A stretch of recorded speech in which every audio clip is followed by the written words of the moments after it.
Hello, welcome back.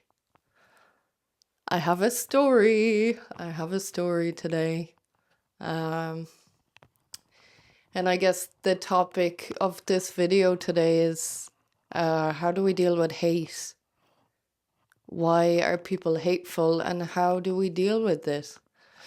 So, this is coming from someone commented on a video the other day on one of my shorts, and it was a guy who I've never met in my life. Commented and said, "Your incoherent waffling is not sharing now, is it?" And for a second in that moment, I got slightly triggered. To give some personal context, I guess, I have had issues with confidence, I've had issues with public speaking. Ever since I was a kid, I used to stutter when I was a kid. I had a lisp. There's been loads of things connected to me and speaking in the world. So to see this comment, I was slightly triggered and I had to stop and ask myself, is this true? Was I waffling? Was I talking shit in that video? And if I was, is that okay? Am I okay with that? Am I okay with myself to be waffling? Am I okay with myself to be talking shit on the internet? Yes, I am. So I had to pull it back and really look at, okay, why am I getting triggered here? Because people can say all sorts of things. And if it's not true, it's not going to affect you. If somebody walks into this room and they say, "Hey, I hate your green hair." And you say, "Well, I don't have green hair, so I don't know what you're talking about." You're not going to let that affect you in any way. But if you do have green hair, or if you at least believe that you have green hair, you're going to be like, "Oh no, they don't like my green hair? Uh-oh, what does that mean about me?" It always comes back to, what does it mean about me? It has nothing to do with the other person or what they're saying. So anytime that you're in a situation where somebody says something about you, and by the way, everything another person says about you is a projection. It's only true if you make it so. It's only true if you already believe it to be so. So when this guy commented, that triggered a part of me that believes I don't have a right to talk for the sake of talking. I do not have the right to get on the internet and to talk about whatever it is that I want to talk about.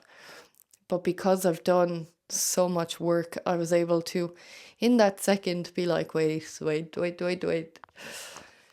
Do I believe that? Do I honestly believe that? So it's a beautiful thing. Every time we get triggered, it's an opportunity to grow.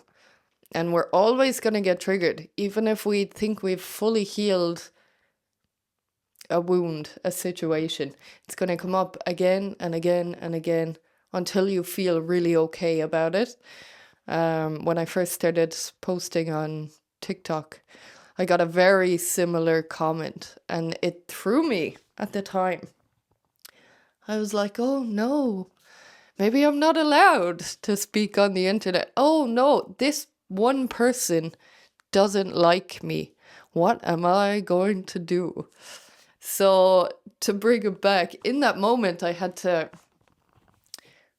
look at, is that true? Do I believe I was waffling? Do I believe there was no value in what I was saying, in what I was talking about? No, I don't believe that's true. So then it's, okay, so why would somebody go out of their way to make a comment on a video that they don't like? That's another thing that bothered me. I don't know if you've heard about bean soup theory.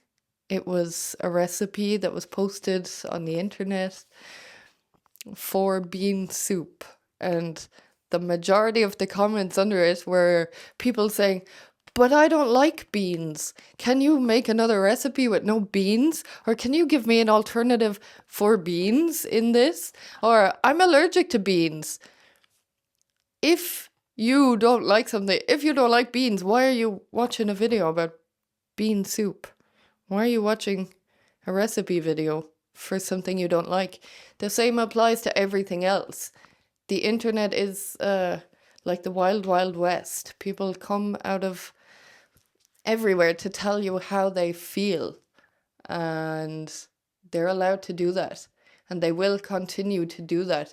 So in order to be able to deal with people who don't like you on the internet, or they don't like what you're saying, you have to become so okay with being yourself, and you have to become okay with being misunderstood. You have to become okay with not being liked by everybody. It's like if you bring your dog to a dog park, you're not going to expect your dog to like every other dog that's in the dog park. That doesn't happen. When you walk into a room, you do not like every person in the room. So we can't expect everybody to like us. I'm getting distracted by my cat. We can't expect everybody to like us. They're not going to. And the other thing, so when I examined deeper into why is this guy commenting, like it seemed like it was coming from a nasty place. I was like, why is this guy commenting? You know, what was triggered in him? So I watched the video again, and I was talking about trauma. I was talking about when we're traumatized as kids, that is essentially what makes us grow into the person we're supposed to be. And oftentimes, when the majority of people are not adept in the world of trauma, a lot of people would probably tell you, I don't have any trauma, which I just do not believe to be true. I think the majority of people have been traumatized in one way or another. But if you tell somebody, I think you have trauma that you're not dealing with, they're going to get mad. They're going to be like, how fucking dare you? What are you trying to say about me? My cat is biting me. Girl. Can you stop? Can you stop? They're gonna get mad because they feel exposed. So I triggered something in him, so he decided to comment something nasty, which triggered something in me. So it was a beautiful full circle moment. And then, I started thinking about, and my next thought after that was, this is a great thing for a video. We can talk about, why do people do mean things? Why are people mean? Why are people bullies? And it's a very childish question to ask. A lot of people would say, oh, that's just the way people are. But it's not a childish question, but it's a question I have been asking since I was a child. And it's a question I think a lot of children do ask. And we come to a certain point, we're adults now, we grow up. And we're like, oh, it's just the way it is. Some people are just assholes. And that, I'm sorry, it's not true. It's not true. Everybody, every single person has a little child inside of them that just wants to be loved, that just wants to love and just wants to be loved. And unfortunately, because of the conditions we've been living in humanity, where so many generations of people have been traumatized because of poverty, because of violence, because of all the other reasons. Sorry, this cat is distracting me. Girl, stop. Stop it. she's mad because she didn't like her food. She didn't like her food, and I'm not giving her any more treats. Um, so we have generations of traumatized people, and traumatized people lash out, and they are not in tune with their divine nature. They don't have an understanding that they have a choice in their emotional state. Most people are walking around and they're being led by their emotions. They're having outbursts. They're reacting to things rather than responding to things. And oftentimes, when children are raised by people who are reactive rather than responsive, there's emotional neglect. There's so many generations of emotional neglect and of bullying within family systems. We use shame as a tool to make people behave in the way that we want them to behave. I know that was definitely there in my family, and of course, I can't speak to every family in the world. I don't know every family. But I see it. I see it in so many people, because when you have it within you, you can see it in other people. I can see walking around on the day to day, people are ashamed to be themselves. Something that a line that would have been used on us when we were kids was, "Stop that now. What are the neighbours gonna think?" And it's like, firstly, why are the neighbours watching us? That's kind of weird. Secondly, what are they gonna think?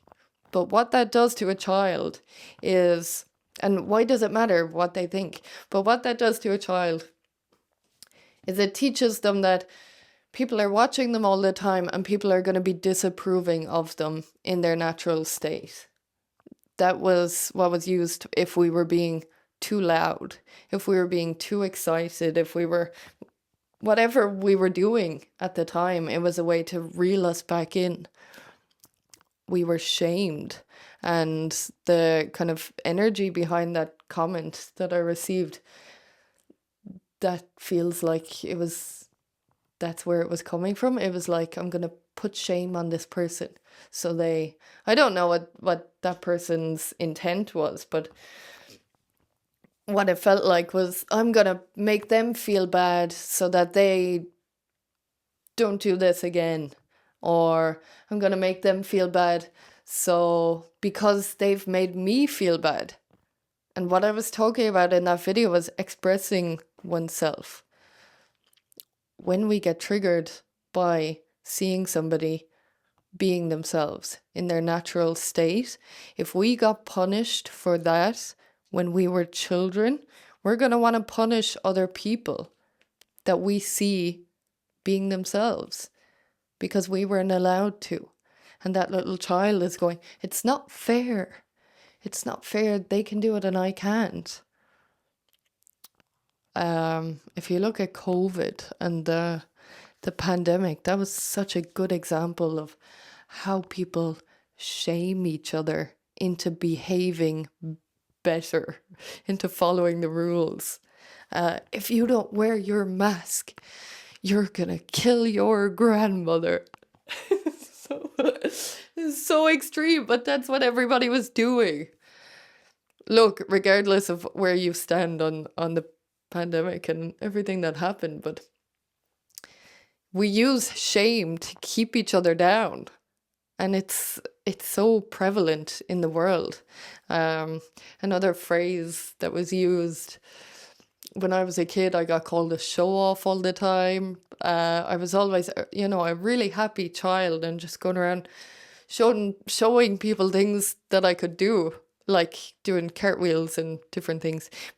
And this is something, we need attention. We are human beings. If you leave a baby alone in a room without giving it any attention, what's going to happen? They're not going to survive. We need attention. We shame people into they're attention seekers. Of course they are. Everybody is.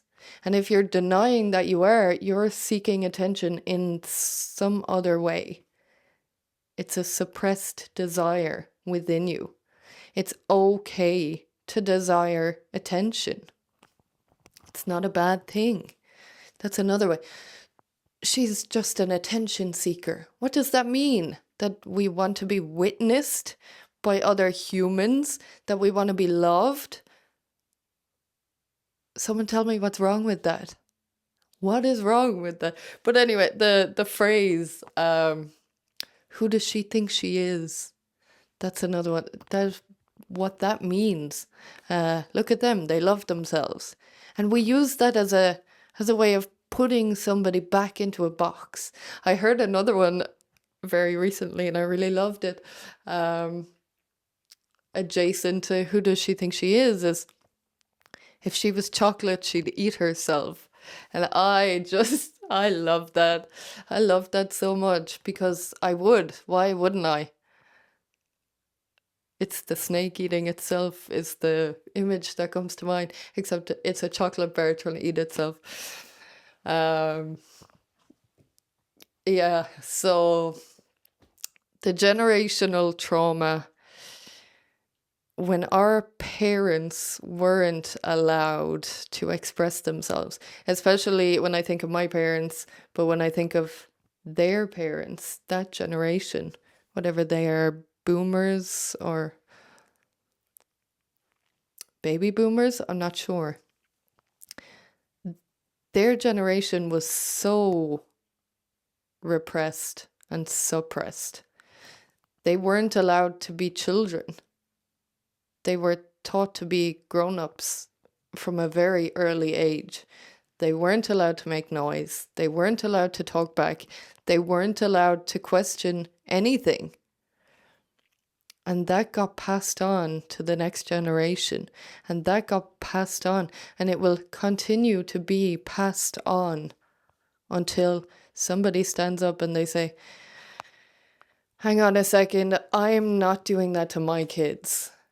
I will not be the person shaming my children. And look, I have no hate or I'm not holding anything against anybody. That was the way they were raised, and they didn't have the tools that we have today. Like the internet is such a gift for all of us, for all of the information that we have. But somebody has to stand up and say, I'm not doing that. Why are we still doing this to each other? Why are we trying to bully each other into getting back into a box, into being more palatable? Just because you make somebody uncomfortable by being yourself does not mean you have to change yourself. It means they have something to work on. So don't ever let somebody shame you for being yourself. If you want to get on the internet and waffle or whatever you want to do, go and do it. And it's going to piss people off. And that's okay. It's okay to piss people off. It's much better to piss people off than to be a shell of yourself, walking around trying to make everybody feel comfortable, trying to make other people feel okay. Then you're not okay. Where's the fun in that? Where's the fun in that? I had another point.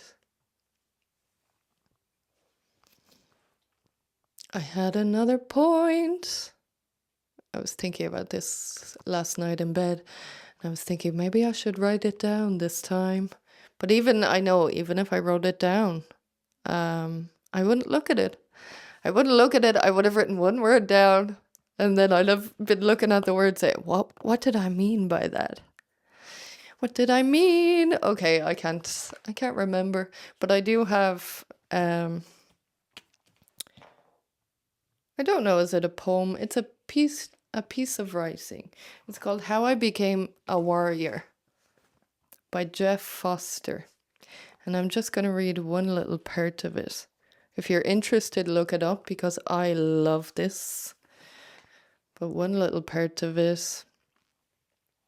Once I ran from fear, so fear controlled me until I learned to hold fear like a newborn. Listen to it, but not give in. Honor it, but not worship it. Fear could not stop me anymore. I walked with courage into the storm. I still have fear, but it does not have me. I love that. I love it so much. You should look it up. It's great. I'm not going to read the whole thing, but that's very relevant to be yourself. Some people are going to be upset about it, and we're not blaming them because we understand that their parents shamed them and their parents shamed them and people in school shamed them and their teachers and so many people. But inside them is a little 3-year-old that just wants to run around and express themselves and be seen and be loved. So we're not blaming these people. And we've done it too. We've done it too. Because it's the way most of us have been raised. So we're loving ourselves, we're being ourselves, and we're having compassion for people who try to put us back into a box. Because we understand what it's like to be in that box. But it's time to get the fuck out of the box. It's time to be Jack and jump out of the box. I think that's it. I really wonder what it was I was gonna say. We'll never know. Oh, we'll never know. Okay. Bye, guys. I have to go and feed this cat. Lots of love.